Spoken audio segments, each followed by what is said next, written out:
Olá pessoal, sejam bem-vindos ao meu canal, eu sou a Carol e eu sou uma brasileira que mora aqui em Oman. E no vídeo de hoje, pessoal, eu vou contar como é ser casada com uma pessoa árabe muçulmana. Só para esclarecer, pessoal, nem todo árabe é muçulmano e nem todo muçulmano é árabe. Eu sou casada com ambos, tanto árabe, ele é árabe e muçulmano, então eu vivo as duas coisas, tanto a cultura como a religião. A cultura é a sua linguagem, os valores, a comida e também a religião, que é a prática da fé, que a gente precisa respeitar. Muita gente deve ter na cabeça uma ideia de como deve ser casada com uma pessoa assim, mas no vídeo de hoje eu vou contar a minha realidade. E o meu marido, pessoal, ele é sírio, ele é da Síria, e eu não precisei sair do Brasil para me casar, porque meu marido já estava no Brasil há muitos anos, e ele dava aula para brasileiro já, então ele já falava português. A língua não foi uma barreira, assim, um desafio na nossa comunicação. Então ele já falava português muito bem. E nos conhecemos no metrô de São Paulo, foi lá que a nossa história começou. A gente, na época, ele trabalhava na Câmara Árabe e eu trabalhava em um hospital. A gente pegava o mesmo vagão, então tudo começou lá. E quando íamos nos casar, na época a gente tinha duas opções de lugares para se casar. Uma amiga nossa ofereceu um sítio enorme e muito bonito, só que a maioria dos convidados não iam conseguir participar porque ou era muito longe ou não tinha um carro, né? Então a gente ficou com uma comunidade árabe em São Paulo. Essa comunidade a gente não precisou pagar nada, foi gratuito. E, e também outras pessoas já haviam feito seus casamentos lá. Muitas pessoas se reúnem nessa comunidade para comemorar feriados religiosos. Pessoal, me desculpa, minha filha entrou, aí eu precisei pausar o vídeo. Mas voltando, pessoal, a gente se casou em uma comunidade árabe, né? Eu tava falando que muitas pessoas já haviam feito seus casamentos lá. E essa comunidade, eles se reúnem para comemorar feriados religiosos, matar a saudade, né? Conversar com pessoas que estão no Brasil há muito tempo, fora do seu país. E eles fazem comida típica. Muita gente lá já falava português. E a gente ficou com essa comunidade. Meu casamento, ele foi tradicional árabe, tradicional islâmico, né? Foi na maneira deles. Essa maneira que eles fazem o casamento é mais importante para eles, né? E depois eles registram o casamento em um tribunal. Que foi o que eu fiz quando eu fui para a Síria a primeira vez. Eu precisei registrar meu casamento nesse tribunal para poder dar entrada em qualquer hotel, né? Para a gente provar que a gente é um casal. Então, o meu casamento, né? Voltando, teve dança árabe, teve cantor, comida árabe, doces. Só não teve dançarina, né? Porque não era permitido. Naquela época eu estava pensando, né? Achei que era legal, que fazia parte, né, da cultura, mas não era permitido. E depois eu comecei a pensar, não, não quero uma dançarina no meu casamento. Mas foi um casamento muito bonito. E o meu vestido de noiva foi a minha cunhada que me enviou de presente da Síria, foi ela que me deu como presente de casamento. E era um casamento era um vestido bem árabe, assim, sabe? Do jeito que as mulheres árabes gostam, né? Aquele vestido enorme, assim. Eu vou deixar a foto aqui pra vocês verem aqui em cima. Eu agradeço muito a minha cunhada, foi um vestido muito lindo e um presente maravilhoso. Mas voltando no casamento, foi tradicional, como eu falei, foi na maneira deles. Teve a questão do dote, né, que eles falam, o homem precisa falar esse dote na frente de um shé. E não foi diferente também comigo. Meu marido me tratou como ele trataria uma muçulmana, né? Esse dote é um direito da mulher, é como uma segurança para ela, né? Caso o marido queira sair do casamento sem motivo algum, ele precisa pagar esse dote para a mulher. E quando a mulher também exigir esse dinheiro, ele precisa ser pago. Pode ser em bens materiais, dinheiro. E foi o que meu marido fez também na frente de um share. Então, essa é a maneira mais importante para eles de casar. Essa festa grande de casamento, né?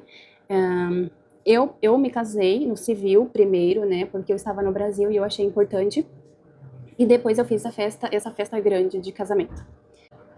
Agora, pessoal, trocando o assunto, um homem muçulmano, ele pode se casar com outras religiões, né?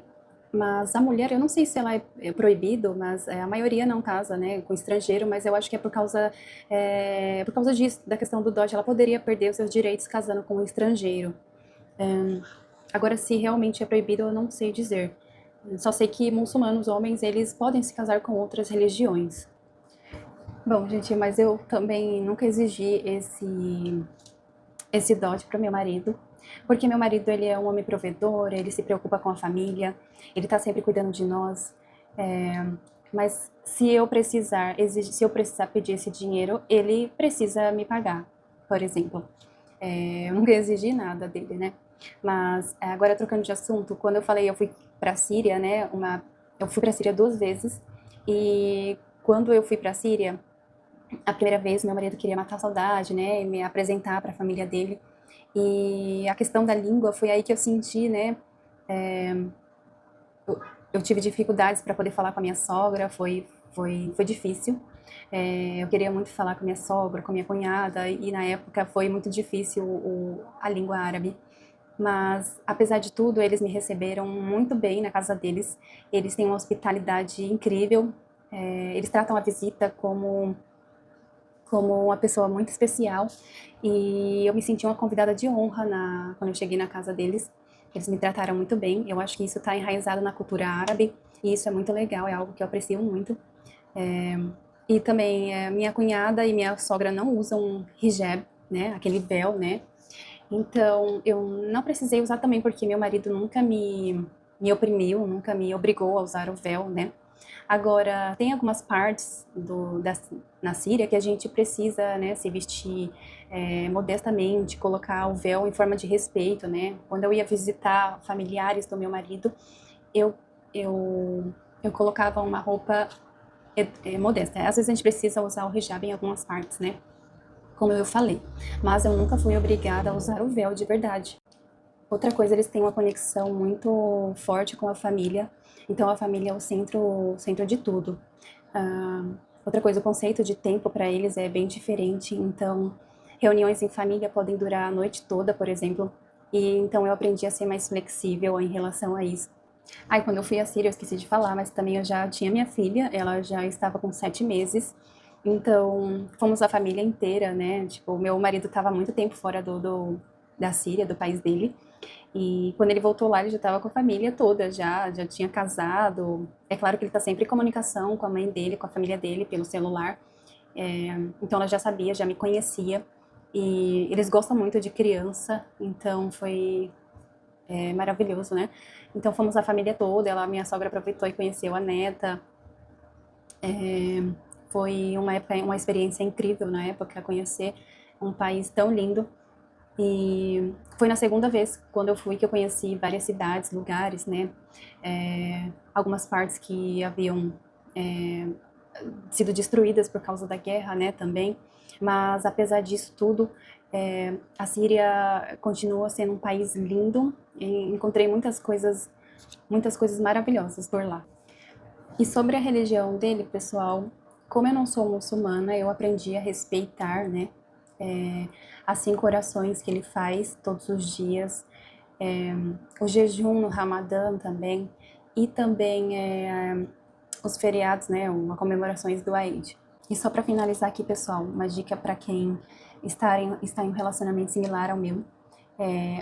As pessoas precisam conversar abertamente, né, ter uma comunicação aberta e falar sobre expectativas, medos, as diferenças, ter muita paciência, né, um com o outro, porque a cultura é diferente, mas ninguém é melhor do que ninguém. E acho que essa é uma forma de manter um relacionamento saudável, né, entre pessoas de cultura diferente, né, e religiões diferentes. E o vídeo de hoje é isso, pessoal. Espero que vocês tenham gostado.